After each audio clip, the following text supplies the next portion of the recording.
దివ్యాని ప్రేక్షకులకి నమస్కారం. ఆరోగ్య రేఖ కార్యక్రమానికి స్వాగతం. ఈరోజు మనతో ఉన్నారు Vishal life style homeo clinic founder doctor Udumula Sudheer Reddy గారు. వారిని అడిగి తెలుసుకుందాం, నిద్ర అనేది సరిగా లేకపోవడం వల్ల డయాబెటీస్ పేషెంట్స్కి వచ్చే ఆరోగ్య సమస్యలు ఏంటి అనేది డాక్టర్ గారిని అడిగి తెలుసుకుందాం.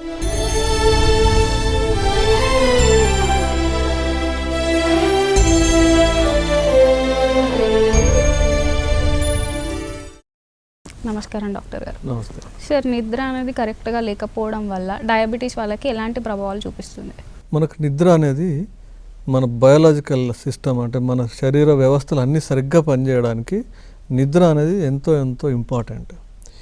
మనకు ఎప్పుడైతే నిద్ర డిస్టర్బ్ అవుతుందో కేవలం డయాబెటీస్ రోగులకే కాదు, ప్రతి ఒక్కరికి ప్రతి ఒక్క శరీర వ్యవస్థ పైన ఈ నిద్ర ప్రభావం ఉంటుంది.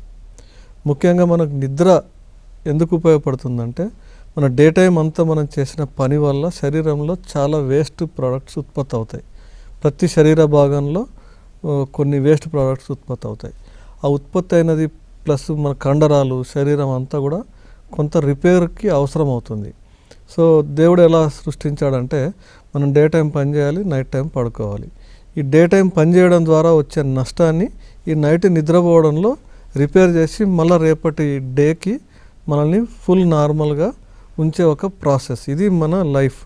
మన మనిషికిగా చాలా వాటి జంతువులన్నిటికి కూడా ఇలాంటి ఒక రిపేరింగ్ వ్యవస్థ మన ప్రకృతి ప్రసాదించింది. ఎప్పుడైతే మీకు నిద్ర డిస్టర్బ్ అవుతుందో శరీరంలో అన్ని భాగాలు ఆ నిద్ర లేమి వల్ల, నిద్ర డిస్టర్బెన్స్ వల్ల ప్రభావానికి గురవుతాయి. ముఖ్యంగా డయాబెటీస్ ఉన్న వాళ్ళలో ఆల్రెడీ డయాబెటీస్ ఉంది, డయాబెటీస్ ఉండటం వల్లనే వాళ్ళ శరీరం కొంత స్ట్రెస్కి గురవుతూ ఉంటుంది. దాని పైగా మనకు ఎప్పుడైతే నిద్ర ఉండదో, ఇందాక చెప్పుకున్నట్టు ఈ రిపేర్ ప్రాసెస్ ఏది జరగదు.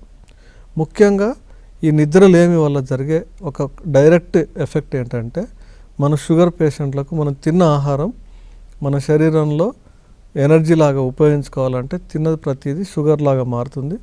షుగర్ లాగా మారగానే ఇన్సులిన్ అనే ఒక హార్మోన్ ఉత్పత్తి అవుతుంది. ఈ హార్మోన్ ఏం చేస్తుందంటే, రక్తంలో ఉన్న షుగర్ని తీసుకెళ్ళి శరీర భాగాలకు ఇచ్చేసేయాలి. ఇది దాని పని. ఎప్పుడైతే మీకు నిద్రలేమి, ఆ నిద్ర డిస్టర్బెన్స్ అవ్వడం, నిద్ర సరిగ్గా పట్టకపోవడం, వీటి వల్ల ఈ ఇన్సులిన్ చేసే పని ఆగిపోతుంది లేదా బాగా స్లో అవుతుంది. అంటే మీరు పూర్తిగా షుగర్ని, రక్తంలో ఉండే షుగర్ని తీసుకెళ్ళి శరీర భాగాలకు ఇచ్చే పని ఏదైతే ఉందో స్లో అవుతుంది. ఎప్పుడైతే స్లో అవుతుంది లేకపోతే బాగా తక్కువ అవుతుందో రక్తంలోనే షుగర్ ఉండిపోతుంది. ఈ రక్తంలో షుగర్ ఉండిపోవటాన్ని డయాబెటీస్ అని డిసీజ్గా పేరు మనం అనుకున్నాం. ఎప్పుడైతే ఈ నిద్ర లేకపోవటం వల్ల ఈ ఇన్సులిన్ సెన్సిటివిటీ అంటారు. ఈ ఇన్సులిన్ సెన్సిటివిటీ విపరీతంగా తగ్గిపోతుంది. ఆ తగ్గే ప్రాసెస్ని ఇన్సులిన్ రెసిస్టెన్స్ అంటారు. ఈ ఇన్సులిన్ రెసిస్టెన్స్ వల్ల షుగర్ మీకు రక్తంలోనే ఉండిపోతుంది. కాబట్టి డయాబెటీస్ రోగులకు మీరు మందులు వాడుతున్నప్పటికి కూడా మీరు షుగర్ కంట్రోల్ కానే కాదు. రెండో ప్రాసెస్ ఏమవుతుందంటే, మీరు ఒక్కసారి ఇన్సులిన్ రెసిస్టెన్స్ అనే ఒక ప్రాసెస్ కానీ మీకు నిద్ర డిస్టర్బెన్స్ వల్ల అవుతుందో, ఈ ఇన్సులిన్ రెసిస్టెన్స్ వల్ల షుగర్ ఒక్కటే కాదు మీకు వచ్చేది, మీకు కొలెస్ట్రాల్ ప్రాబ్లం వస్తుంది, సెంట్రల్ ఒబేసిటీ అంటారు, విపరీతంగా లావు అయిపోతారు, మీకు మెటబాలిక్ సిండ్రోమ్ అంటారు. ఈ మెటబాలిక్ సిండ్రోమ్ ఏంటంటే అన్నీ కలిపి ఒకేసారి వస్తుంది. Hyper tension, BP, central obesity, cholesterol problem, ఇవన్నీ కలిపి ఒకేసారి మీ పైన దాడి చేస్తాయి. దాన్నే మెటబాలిక్ సిండ్రోమ్ అన్నారు మెడికల్ పరిభాషలో. అంటే మీకు కేవలం డయాబెటీస్ అవుట్ ఆఫ్ కంట్రోల్ అవ్వటమే కాదు, ఇంకొక 3 డిసీజెస్ కవలపిల్లలాగా అన్నీ ఒకేసారి వస్తాయి, మీ మీద దాడి చేస్తాయి. అందువల్ల మీరు డయాబెటీస్ ఉన్న వాళ్ళు మరీ ముఖ్యంగా నిద్ర, క్వాలిటీ స్లీప్ పైన ఫోకస్ చేయడం చాలా చాలా ఇంపార్టెంట్. అదొక్కటే కాకుండా ఈ నిద్ర లేమి వల్ల మీకు డైజెస్టివ్ సిస్టమ్ కూడా, అంటే మీ అరుగుదల సమస్య, మీరు తిన్న ఆహారం అరగకపోవడం వల్ల మీకు గ్యాస్ట్రిక్ ప్రాబ్లమ్స్ ఎక్కువ అవుతాయి. మీకు కడుపులో మంట దగ్గర నుంచి, గ్యాస్ ప్రాబ్లం దగ్గర నుంచి రకరకాల సమస్యలు మీకు ఈ నిద్ర లేమి వల్ల ఎక్కువ అవుతూ ఉంటాయి. ఈ నిద్ర లేకపోవడంతో మీ కాన్సన్ట్రేషన్ ఇష్యూస్ వస్తూ ఉంటాయి. అంటే మీరు ఏ పని మీద ఏకాగ్రత కాన్సన్ట్రేట్ చేయలేరు, మీరు సరిగ్గా అవుట్పుట్ ఇవ్వలేరు. సో ఇలాంటి సమస్యలన్నీ మనం డయాబెటీస్ ఉన్న వాళ్ళకు ఈ స్లీప్ వల్ల ఇంకా కాంపౌండింగ్ ఎఫెక్ట్ అంటారు. అంటే మామూలు ఉన్న వాళ్ళకు కూడా అవుతాయి, ఈ డయాబెటీస్ ఉన్న వాళ్ళకి ఇంకా ఎక్కువ అవుతాయి. ఈ డయాబెటీస్ ఉన్న వాళ్ళలో మన శరీరంలో ఆక్సిడేటివ్ స్ట్రెస్ అంటారు. మనం ఇంతకుముందు చెప్పుకున్నట్టు ఈ స్ట్రెస్ రిలీజ్ అయిన నిద్ర లేకపోవడం వల్ల ఈ ఆక్సిడేటివ్ స్ట్రెస్ ఎక్కువ అవుతుంది. దానివల్ల కూడా ఎన్నో రకాల జబ్బులు వచ్చే అవకాశం ఉంది. అంతేకాకుండా మనకు నిద్ర తక్కువైనప్పుడు మనకు ఆకలి ఎక్కువ అవుతుంది, లేకపోతే ఆకలిలో తీసుకునే ఆహారంలో ఎక్కువ తక్కువ తీసుకుంటాం. అది ఎందుకు అవుతుందంటే మనం ఆకలి అవ్వాలన్నా, ఆకలి అయిందని మన శరీరం మనకు తెలియచేటట్టు చెప్పాలన్నా కూడా కొన్ని హార్మోన్స్ ఉంటాయి. గ్రహలిన్ అనే ఒక హార్మోన్ ఉంటుంది. ఎప్పుడైతే మనం నిద్రపోమో ఈ గ్రహలిన్ అనే హార్మోన్ ఎక్కువగా ఉత్పత్తి అవుతుంది. అందువల్ల మీకు మాటిమాటికి ఆకలి అవుతుంది నిద్ర డిస్టర్బ్ అయినప్పుడు. అందువల్ల నైట్ మీరు కాల్ సెంటర్లో పనిచేసే వాళ్ళు కానీ, నైట్ హాస్పిటల్లో పనిచేసే డాక్టర్లు, నర్సులు కానీ ఎక్కువసార్లు తింటారు. ఎందుకంటే ఆ గ్రహలిన్ అనే హార్మోన్ యాక్టివ్గా రిలీజ్ అవుతూ ఉంది.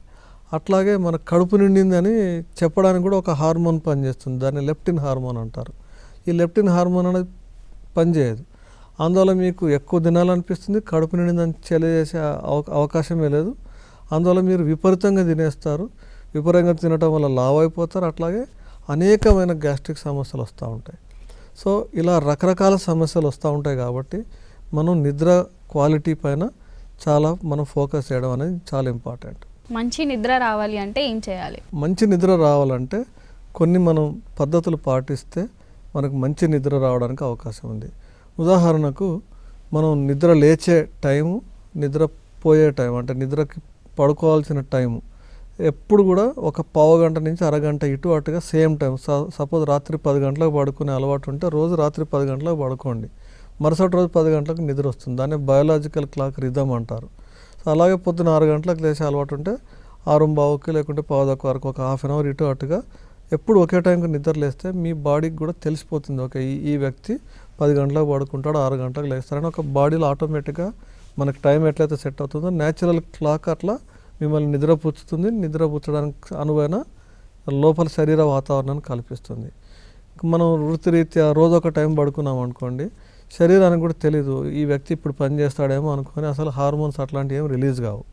అందువల్ల మనం ఏ టైంకి పడుకుంటున్నాం, ప్రతిరోజు ఒకటే టైంకి పడుకోవాలి, ఒకటే టైంకి లేవాలి. ఇది ఫస్ట్ ఇంపార్టెంట్.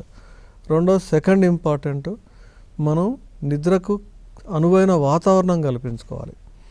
విపరీతమైన సౌండ్స్ ఉండే ఏరియాలో పడుకోకపోవడం కానీ, ఎక్కువ లైటింగ్ ఉండే ఏరియాలో పడుకోకపోవడం కానీ, లేదా ఎక్కువ ఉక్కపోతే ఎక్కువ చలి, ఇట్లాంటి ఉన్నప్పుడు మనకి నిద్ర డిస్టర్బ్ అవుతుంది. అట్లాగే పడుకునే రూము పరుపు లాంటిది కావచ్చు, మీరు బెడ్ ఎట్లాంటిది వేసుకుంటున్నారు, కంఫర్టబుల్గా ఉండేటట్టు ఉంటే మీకు త్వరగా నిద్ర వస్తుంది.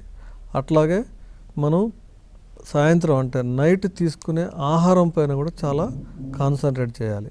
మనం రాత్రులు విపరీతమైన ఆహారం తీసుకోకూడదు. అంటే హెవీ ఫుడ్, ఉదాహరణకు ఇప్పుడు ఈ మధ్యకాలంలో బాగా మసాలాలతో చేసిన బిర్యానీలు తినటం, ఎక్కువ నాన్ వెజ్ తినటం, రెడ్ మీట్ తినటం, రాత్రులు ఇవన్నీ తగ్గించుకుంటే మంచిది. మీరు పడుకునే టైంకి కనీసం 2-2.5 గంటల ముందే మీరు భోజనం చేసి అయిపోయి ఉండాలి. మన సౌత్ ఇండియాలో తమిళనాడు సైడ్ ఏం చేస్తారంటే అసలు వాళ్ళు నైట్ ఓన్లీ టిఫిన్సే చేస్తారు. మనం ఉదయం టిఫిన్ చేస్తే వాళ్ళు నైట్ కూడా టిఫిన్ చేస్తారు. అది చాలా మంచి పద్ధతి. ఎందుకంటే అప్పుడు మీకు కడుపు పైన ఎక్కువ లోడ్ ఉండదు. ఎప్పుడైతే మనం ఎక్కువ ఫుడ్ తీసుకుంటామో ఆ డైజెషన్ కోసమే మీ సిస్టమ్ పూర్తిగా యాక్టివ్గా ఉంటుంది. అందువల్ల మీకు నిద్ర రాదు. సో అందువల్ల మనం ఈజీగా అరిగేటి, సిస్టమ్ పైన లోడ్ లేకుండా త్వరగా అరిగేటి తీసుకుంటే ఒక 2 అవర్స్ ముందు, కనీసం 2 అవర్స్ కంటే ముందు ఎక్కువ తీసుకొని ఉంటే మీకు ఫుడ్ వల్ల మీకు నిద్ర డిస్టర్బెన్స్ అవ్వదు. అంతేకాకుండా మనం ఈ ఆధునిక కాలంలో పడుకునే ముందు చాలామందికి ఒక దురలవాటు ఏంటంటే పడుకునే ముందు దాకా ఏడుపు కొట్టు సీరియల్ చూస్తారు. ఓకే, అది అయిన తర్వాత బెడ్రూమ్కి వెళ్ళి రీల్స్ చూస్తారు, యూట్యూబ్లో, ఫేస్బుక్లో, ఇట్లాంటివన్నీ. అసలు ఈ స్క్రీన్ టైం అనేది మనం కనీసం ఒక 1 అవర్ ముందు వరకు, మనం పడుకునే కంటే ముందు గంట స్క్రీనే మొబైల్లో చూడొద్దు. మొబైల్ కానీ టీవీ కానీ వీలైనంత వరకు నెగటివ్ ఎన్విరాన్మెంటు మనకు పడుకునే గంట ముందు వరకు అసలు ఏమి ఉండొద్దు. అంటే ఇప్పుడు ఈ నెగటివ్ సీరియల్స్ ఎందుకు చెప్పానంటే ఇప్పుడు వచ్చే సీరియల్స్ అన్ఫార్చునేట్లీ అన్నీ కొంచెం నెగటివే ఉంటున్నాయి. అదే కాకుండా కొన్ని హారర్ మూవీస్ చూస్తారు. ఇట్లాంటివన్నీ చూడకుండా మాకు కనీసం ఒక గంటన్నర ముందు ఇటు అన్నిటికీ దూరంగా ఉండాలి.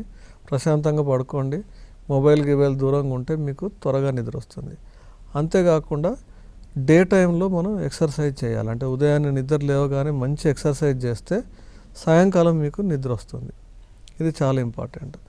ఎట్లాగ ఎక్సర్సైజ్ చేయమన్నా కానీ సాయంత్రం కూడా ఎక్సర్సైజ్ చేస్తూ ఉంటారు. సాయంత్రం కూడా మీరు ఎక్సర్సైజ్ చేయొచ్చు, తప్పులేదు. కానీ పడుకునే ముందు ఎక్సర్సైజ్ చేయడం, పడుకునే కంటే ముందు ఒక 2 hours లోపల అసలు ఎక్సర్సైజ్ చేయకూడదు. దానివల్ల మీకు శరీరం బాగా యాక్టివేట్ అయిపోయి నిద్ర రాదు. అందువల్ల కనీసం 2-2.5 hours ముందు వరకు మీరు ఎక్సర్సైజ్, మోడరేట్ ఎక్సర్సైజ్ చేసుకోవచ్చు. అట్లాగే చాలామందికి మధ్యాహ్నం పడుకునే అలవాటు ఉంటుంది. మధ్యాహ్నం పడుకుంటే మీకు రాత్రి నిద్ర రాదు, ఒకవేళ వచ్చినా డిస్టర్బ్డ్ స్లీప్ ఉంటుంది. ఎంతసేపు పడుకోవచ్చు అంటే కనీసం ఒక 1/2 hour కంటే తక్కువ, మధ్యాహ్నం మనకు నిద్ర ఉంటే 1/2 hour కంటే తక్కువ పడుకోవచ్చు. ఇలా మనం చిన్న చిన్న టెక్నిక్స్ ఫాలో అవుతే మీకు మంచి నిద్ర వస్తుంది. తద్వారా ఇవన్నీ చేసిన తర్వాత కూడా మీకు ఒకవేళ సమస్యలు ఉంటే డాక్టర్లను కన్సల్ట్ చేయండి. అన్ని రకాల వైద్య శాస్త్రాల్లో వీటికి ట్రీట్మెంట్ ఉంది. ప్రత్యేకించి హోమియోపతిలో అయితే మీకు ఎటువంటి సైడ్ ఎఫెక్ట్స్ లేకుండా, మీకు నిద్ర మాత్రలకు అలవాటు పడే అవసరం లేకుండా మంచి నిద్ర పోవచ్చు. ఆరోగ్య రేఖ కార్యక్రమంలో చిన్న విరామం.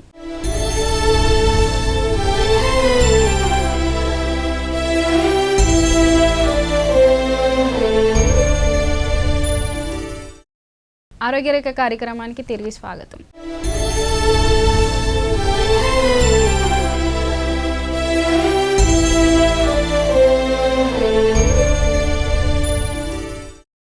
ఎక్సర్సైజ్ చేయడం వల్ల మానసిక ఆరోగ్యానికి ఉపయోగాలు ఏంటి? ఎక్సర్సైజ్ చేయడము శరీరానికే కాదు, శరీరంతో పాటు మన మానసిక ఉల్లాసానికి, మానసిక ఆరోగ్యానికి, మెంటల్ హెల్త్ అంటారు కదా, మనం మనసు కూడా ఆరోగ్యంగా ఉండడం చాలా ఇంపార్టెంట్. అంటే అందరూ ఏమనుకుంటారంటే ఆరోగ్యం అంటే శరీరం వరకే ఆరోగ్యంగా ఉంటే చాలు, ట్రీట్మెంట్లు కూడా శారీరక సంబంధమైన సమస్యలకే ట్రీట్మెంట్ ఇస్తే సరిపోతుంది అనుకుంటారు. కానీ మీకు అందరూ తెలియని విషయం ఏంటంటే అసలు శారీరక రోగాలకి అన్నీ కనీసం 70% శరీర సంబంధించిన రోగాలకు కారణం మీ మనసే.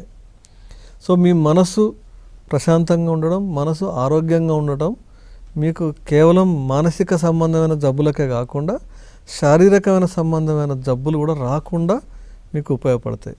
మీరు గమనించే ఉంటారు, a happy soul is a healthy soul అంటారు. అంటే మనం ఆనందంగా ఉండే ఒక మనిషి ఆరోగ్యంగా కూడా ఉంటాడని అర్థం. అది ఉత్తగానే రాలేదు. ఇవన్నీ ఏంటంటే పాత రోజుల్లో డాక్టర్లు కానీ, సైంటిస్టులు కానీ, పెద్దవాళ్ళు కానీ ఇవన్నీ అన్నీ అనుభవించిన తర్వాతనే సామెతలు వచ్చినాయి. సో అందువల్ల మీరు మానసికంగా ఎంత ఆరోగ్యంగా ఉంటారు అనే దాన్ని బట్టే మీరు శారీరకమైన ఆరోగ్యం అనేది మీకు ఆధారపడి ఉంటుంది. అందువలన ఈరోజు ఈ ప్రత్యేకంగా మనం ఈ విషయం గురించి చర్చిద్దాం. అయితే ఈ మానసిక ఆరోగ్యానికి రకరకాల కారణాలు మీకు ఎంతైతే తోడ్పడతాయో శారీరకంగా ఎక్సర్సైజ్ చేయడం అనేది కూడా అంతే దోహదపడుతుంది. ముఖ్యంగా మనం ఎక్సర్సైజ్ లేని వాళ్ళకంటే ఎక్సర్సైజ్ చేసేవాళ్ళు శారీరకంగాను మానసికంగాను ఆరోగ్యంగా ఉంటారు. ఫిజికల్గా యాక్టివ్, మన ఆటలాడే, మీరు ఉదాహరణకు చూస్తే స్పోర్ట్స్ మెన్ అంటారు, లేదంటే మనం స్కూల్లో కాలేజీలో ఆటలాడే వయసులో మీరు మానసికంగా కూడా ఎంతో చురుగ్గా ఉంటారు, ఎంతో ఉల్లాసంగా ఉత్సాహంగా కూడా ఉంటారు. సో ఆటల వల్ల అట్లాంటి బెనిఫిట్స్ ఉన్నాయి. సో దాన్ని మనం సైంటిఫిక్గా మనం జబ్బుల పరంగా అనుభవించుకుంటే మానసికంగా ఆరోగ్యంగా ఉన్న ప్రతి వ్యక్తి శారీరకంగా ఆరోగ్యంగా ఉండేదానికి అవకాశం ఎక్కువ. సో మీ వృత్తిరీత్యా కావచ్చు, మీ రకరకాల కారణాల చేత మీకు అనవసరమైన ప్రెజర్ ఉండటం, ప్రెజర్ ఉంది కాబట్టి మీరు ఎక్సర్సైజ్ చేయడానికి మూడే ఉండకపోవడం, ఎక్సర్సైజ్ చేయలేదు కాబట్టి మీరు సెడెంటరీ లైఫ్ స్టైల్ ఉన్నారు కాబట్టి కొన్ని రకాల జబ్బులు రావటం, ఇది సీక్వెన్స్ అనమాట. ఒకదానికొకటి కొన్ని నెలల పాటు, కొన్ని రోజుల పాటు అసలు మనం ఎక్సర్సైజే చేయకపోతే దాని ద్వారా అన్నీ ఒకదాని వెనుక డిపెండ్ అయ్యే సైక్లికల్ ఈవెంట్స్ వల్ల మీకు శారీరకమైన రోగాలు వస్తాయి. సో అందువల్ల మనం ఎక్సర్సైజ్ చేస్తే మనసు కలిగే లాభాలు ఏంటంటే, ఎక్సర్సైజ్ చేయడం ద్వారా ఎండార్ఫిన్స్ అని మంచి ఫీల్ గుడ్ హార్మోన్స్ రిలీజ్ అవుతాయి. అంటే మీరు ఎక్సర్సైజ్ చేయడం ద్వారా చాలా ఉల్లాసంగా ఉంటారు, ఉత్సాహంగా ఉంటారు. దాని వెనుక ఎన్నో హార్మోన్స్ రిలీజ్ అవుతాయి కాబట్టి మీరు అలా ఉంటారు. కేవలం ఆడితే కండరాలు అలసిపోవడం కాదు, మనసు కూడా రిలాక్స్ అవుతుంది. సో ఎక్సర్సైజ్ చేయడం ద్వారా మీకు రాత్రి మంచి నిద్ర వస్తుంది. మంచి నిద్ర రావడం ద్వారా శరీరం మంచి రెస్ట్ అవుతుంది, రిపేర్ అవుతుంది. కాబట్టి మీకు నెక్స్ట్ డేకి ఫుల్ హ్యాపీగా ఉంటుంది. ఈ శారీరక వ్యాయామం ఎక్సర్సైజ్ చేయడం ద్వారా మీకు ఇమ్యూనిటీ వ్యవస్థ, అంటే రెసిస్టెన్స్ అంటారు కదా, రోగనిరోధక శక్తి బాగా బెటర్ అవుతుంది. అందువల్ల మీకు చిన్న చిన్న రోగాలు, బ్యాక్టీరియా, వైరస్లు ఎంతోమందిని అటాక్ చేసినా ఎక్సర్సైజ్ చేసే వాళ్ళని తొందరగా అటాక్ చేయవు. అందుకని ఫిజికల్గా ఫిట్గా ఉండేవాడు పెద్దగా రోగాలు రావు. ఫిజికల్గా ఫిట్ ఉండాలంటే ఏదో రకమైన ఎక్సర్సైజ్ చేయాలి. ఎక్సర్సైజ్ అనగానే జిమ్కి వెళ్ళి ఎక్సర్సైజ్ చేస్తేనే ఎక్సర్సైజ్ అని కాదు. మీరు వ్యవసాయం పని చేసినా ఎక్సర్సైజ్ అవ్వచ్చు, మీరు స్విమ్మింగ్ చేసినా ఎక్సర్సైజ్ అవ్వచ్చు, వాకింగ్ చేసినా ఎక్సర్సైజ్ అవ్వచ్చు, ఏదన్నా మీరు ఆట ఆడినా ఎక్సర్సైజ్ అవ్వచ్చు. సో ఏం చేసినా శరీరానికి శ్రమ కలిగే ప్రతిదీ ఎక్సర్సైజే. సో నేను రోజు నడుస్తాను, మంచిదే, అన్ని రకాలుగా కూడా మీకు రిలాక్స్ అవుతారు. సో ఇలా ఎక్సర్సైజ్ చేయడం ద్వారా మనసుకు ఎన్నో రకాలైన రిలాక్సేషన్ అవుతుంది. అట్లాగే మనం ఎక్సర్సైజ్ చేయడం ద్వారా మీకు కొన్ని రకాల మంచి హార్మోన్స్ రిలీజ్ అవుతాయి, కొన్ని రకాల నెగటివ్ హార్మోన్స్ రిలీజ్ అవ్వడాన్ని కాపాడతాయి. ఉదాహరణకు కార్టిసోల్స్ అంటారు. ఇవన్నీ స్ట్రెస్ ఉన్నప్పుడు రిలీజ్ అయ్యే హార్మోన్స్. మీరు బాగా ఫిజికల్గా యాక్టివ్గా ఉంటే ఈ కార్టిసోల్స్ అనే హార్మోన్ రిలీజ్ అయ్యేది తగ్గుతుంది. ఈ కార్టిసోల్స్ తక్కువ అయితే మీరు మీరు తినే ఆహారం ఫ్యాట్ కింద మారి లావ్ అయిపోతారు. జనరల్గా కార్టిసోల్స్ ఎక్కువైనప్పుడు. ఎప్పుడైతే మీరు ఫిజికల్గా యాక్టివ్గా ఉంటారో క్యాలరీస్ బర్న్ అవుతాయి, అలా కూడా సన్నగా అవుతారు. అదే కాకుండా మీకు ఈ కార్టిసోల్ అనే నెగటివ్ హార్మోన్స్, స్ట్రెస్ హార్మోన్స్ తగ్గటం వల్ల కూడా మీకు ఫ్యాట్ తొందరగా బర్న్ అవుతుంది. అందువల్ల మీరు ఆల్రెడీ లావు ఉన్న వాళ్ళు కూడా త్వరగా తగ్గుతారు. ప్లస్ మీరు మానసికంగా ఉల్లాసంగా ఉన్నప్పుడు మీరు చేసే ప్రయత్నాలు, బరువు తగ్గించుకోవడానికి చేసే ప్రయత్నాలు అన్నీ కూడా మీకు మంచి రిజల్ట్ ఇస్తాయి. అట్లాగే మీరు బాగా ఫిజికల్గా యాక్టివ్గా ఉన్నప్పుడు ఈ అడిక్షన్స్ అంటారు కదా, మీకు సిగరెట్ తాగాలనిపించడం, కూల్ డ్రింక్స్ తాగాలనిపించడం, ఎక్కువ తీపి పదార్థాలు తినాలనిపించడం, కొద్దిమందికి మందు తాగాలనిపించడం, ఆల్కహాల్ తాగాలనిపించడం, ఇట్లాంటివన్నీ కూడా మీకు బాగా తగ్గుతాయి. అంతేకాకుండా మీకు స్ట్రెస్, డిప్రెషన్ ఇవన్నీ కూడా చాలా వరకు బెటర్ అవుతాయి. ఎందుకంటే మీకు మంచి హార్మోన్స్ రిలీజ్ అవుతాయి, చెడు హార్మోన్స్ రిలీజ్ కావు. కాబట్టి మీరు ఫిజికల్గా యాక్టివ్గా ఉండటం అనేది చాలా చాలా ఇంపార్టెంట్. మీరు నచ్చిన పని చేయండి. డ్యాన్స్ చేసే వాళ్ళకి డ్యాన్స్, కొద్దిమంది జుంబా చేస్తారు, కొద్దిమంది సైక్లింగ్ చేస్తారు, కొద్దిమంది కొన్ని వాలీబాల్, బాస్కెట్బాల్ లాంటి ఆటలు ఆడతారు. ఏదైనా సరే ఫిజికల్గా రోజు కనీసం 1/2 అవర్ టు 1 అవర్ పాటు మీరు మీ శరీరానికి శ్రమ కలిగించండి. అయితే ఈ రోజు ఒకే పని చేయకుండా అప్పుడప్పుడు మీ బాడీని సర్ప్రైజ్ చేయండి. అంటే సపోజ్ మీరు రోజు అరగంట పాటు వాకింగ్ చేస్తున్నారు అనుకోండి, 1 నెల, 2 నెలలు, 3 నెలలు వాకింగ్ చేసిన తర్వాత మీ శరీరం మీ అరగంట వాకింగ్కి అలవాటు పడిపోయి ఉంటుంది. అందువల్ల మీరు చేసే వాకింగ్ వల్ల లిమిటెడ్గానే ఫలితం వస్తుంది. మీకు బెటర్ ఫలితాలు రావాలంటే మధ్య మధ్యలో మీరు మీ బాడీని కొంచెం శ్రమ పడాలి. అంటే నిన్న చేసిన ఎక్సర్సైజ్ కంటే ఈరోజు ఒక 1% అన్న ఎక్కువ మీ శరీరానికి కష్టం అనిపించాలి. అప్పుడు మీరు చేసే ప్రతి ఎక్సర్సైజు మీరు అనుకున్న దానికంటే ఎక్కువ లాభం ఉంటుంది. ఇలా మన ఎక్సర్సైజ్ వల్ల శారీరకంగా జరిగే ఉపయోగాల కంటే కూడా మానసికంగా కూడా మీకు ఎన్నో ఉపయోగాలు ఉంటాయి. ఎప్పుడైతే మానసికంగా మీరు ఆరోగ్యంగా ఉంటారో మానసిక అనారోగ్యం వల్ల వచ్చే శారీరక జబ్బులన్నీ కూడా మీకు ప్రివెంట్ చేయబడతాయి. Aerobic exercises and Zumba exercise చేయడం వల్ల కలిగే లాభాలు ఏంటి? ఈ ఏరోబిక్ ఎక్సర్సైజ్ అంటే ప్రత్యేకంగా ఈ ఏరోబిక్ ఎక్సర్సైజ్లో ముఖ్యంగా మనం సైక్లింగ్, డ్యాన్సింగ్, స్విమ్మింగ్ ఇట్లాంటివన్నీ ఏరోబిక్ ఎక్సర్సైజ్ అనే కేటగిరీ కింద వస్తాయి. ఈ ఏరోబిక్ ఎక్సర్సైజ్ ఏమవుద్దంటే మీ గుండె ప్లస్ మీ కండరాలు అన్నిటికీ మంచి ఉపయోగపడే ఎక్సర్సైజ్ అన్నమాట. వీటిల్లో మీరు ఎక్కువ ఆక్సిజన్ని ఉపయోగించుకుంటూ చేస్తారు కాబట్టి వీటిని ఏరోబిక్ ఎక్సర్సైజెస్ అన్నారు. అంటే మీకు శరీరానికి మంచి ఆక్సిజన్ అన్ని శరీర భాగాలు సప్లై అవుతుంది, తద్వారా ఉత్తేజం అవుతాయి, బాగా యాక్టివేట్ అవుతాయి. సో అందువల్ల ఈ ఏరోబిక్ ఎక్సర్సైజెస్ వల్ల చాలా లాభాలు ఉంటాయి. రెండోది మనం మైండ్ బాడీ ఫోకస్ చేసే ఎక్సర్సైజెస్, అంటే మైండ్ శారీరకంగాను మానసికంగాను ఫోకస్ చేసే ఎక్సర్సైజెస్ చేయడం కూడా చాలా ఉపయోగం. ఉదాహరణకు మనం యోగా అంటాం. యోగాలో ఏమవుతుంది, మీరు మనసు పైన కూడా దాని ప్రభావం ఉంటుంది, శరీరం పైన కూడా ప్రభావం ఉంటుంది. సో అది మీకు డ్యూయల్ అడ్వాంటేజ్, 2 రకాలుగా ఉపయోగపడుతుంది. కొన్ని రకాల మెడిటేషన్స్ అంటారు, ప్రాణాయామం అంటారు, వీటి వల్ల కూడా మీకు చాలా ఉపయోగపడుతుంది. కొద్దిమంది సూర్య నమస్కారాలు చేస్తారు, యోగాలో అదొక భాగం. సో వాటి వల్ల కూడా మీకు మనసు పైన బెనిఫిట్ ఉంటుంది, శారీరకంగా కూడా బెనిఫిట్ ఉంటుంది. కొన్ని రకాల ఎక్సర్సైజ్ తాయిచి అంటారు. ఈ తాయిచి అనేది ఒక చైనా, జపాన్ వాళ్ళు ఎక్కువ చేసే ఎక్సర్సైజ్. ఇది కూడా మన యోగాకి రిలేటెడ్గా ఉంటుంది. అంటే శరీరము మనసు 2 కోఆర్డినేటెడ్గా ఈ ఎక్సర్సైజ్ చేస్తారనమాట. అట్లాగే జుంబా, ఇప్పుడు ఈ ఆధునిక కాలంలో వచ్చిన జుంబా డ్యాన్స్ ఏంటంటే హై ఇంటెన్సిటీ ఇంటర్వెల్ ట్రైనింగ్ లాంటిది. అంటే ఒక మ్యూజిక్ పెట్టుకుంటారు, ఒక రిథంలో డ్యాన్స్ చేస్తూ ఉంటారు. వీటి వల్ల కూడా మానసికంగాను శారీరకంగాను మంచి ఎక్సర్సైజ్ అవుతుంది. దాంతో కూడా చాలా మంచి హార్మోన్స్ రిలీజ్ అవుతాయి. సో అది మనకు ఆరోగ్యానికి చాలా ఉపయోగపడుతుంది. చూశారు కదండి ఈరోజు కార్యక్రమంలో డయాబెటీస్ ఉన్న వాళ్ళకి నిద్ర ఎన్ని గంటలు ఉండాలి, ఎలాంటి నిద్ర ఉండాలి, మరియు ఫిజికల్ యాక్టివిటీస్ చేయడం వల్ల కలిగే లాభాలు ఏంటి అనేది తెలుసుకున్నారు కదండి. మీకు ఎంతో ఉపయోగపడుతుందని ఆశిస్తూ వచ్చే వారం మరొక ఎపిసోడ్తో కలుసుకుందాం. అంతవరకు చూస్తుండండి మీ దివ్యవాణి టీవీ.